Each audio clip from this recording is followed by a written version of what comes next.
Honda commercialise 3 modèles 125 dans sa gamme scooter 2024, le SH, le Forza et le PCX. Si ces 3 véhicules ont une cylindrée commune, ils proposent une philosophie, un comportement et des équipements différents.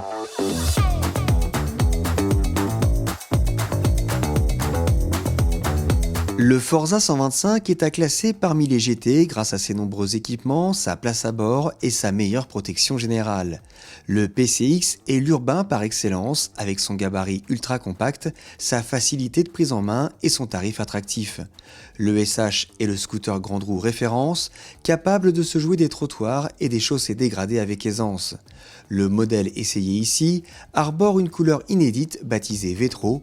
Ce coloris se caractérise par des panneaux d'habillage semi-transparents et non peints, panneaux dont la production génère 9,5% d'émissions de CO2 en moins par rapport à des panneaux peints.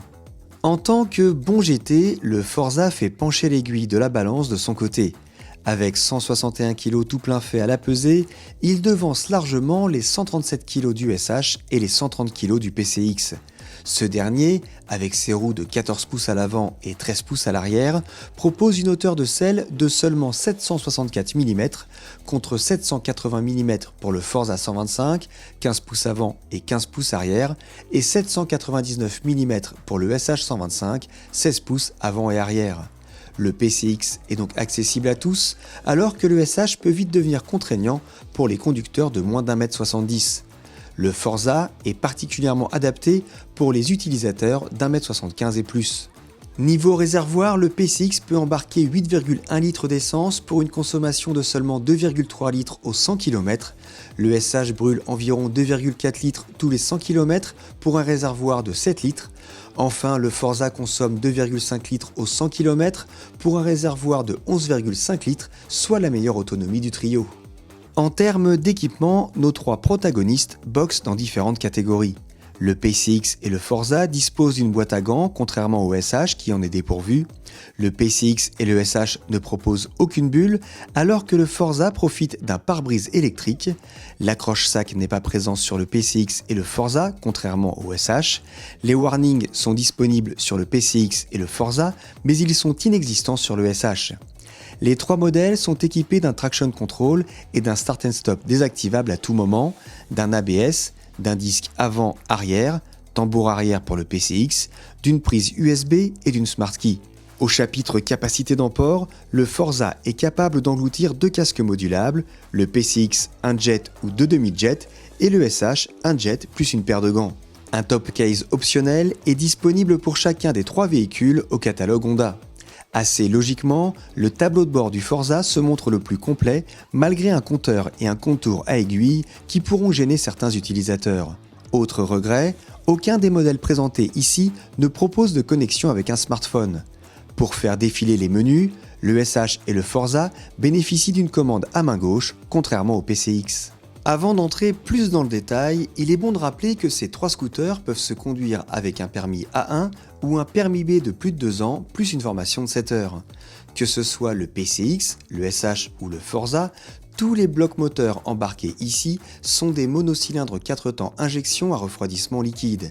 Le PCX développe 12,5 chevaux à 8750 tours minute et se montre en retrait tant au niveau de son accélération que de sa vitesse de pointe, limitée à 110 km/h.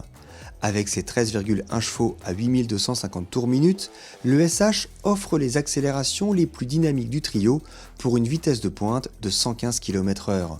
Enfin, le Forza se montre le plus puissant avec 15 chevaux à 8750 tours minute. Il remporte aussi le combat de la longe avec une valeur maxi de 120 km/h.